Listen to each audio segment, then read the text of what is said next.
Yeah. This is getting really boring, and I'm late for my Tyler, did you post that post online that Ruby is just pretending to be sick?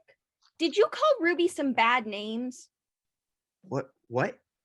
Well, Ruby wasn't sick, and if you look at her, she doesn't look ill at all. No cast, no measles, not even a band-aid on the body. Why is she faking being sick? We have no way of winning that finals without her, and she's being completely selfish and Tyler! The truth is, Ruby is hurting, just like me. But you just can't see it.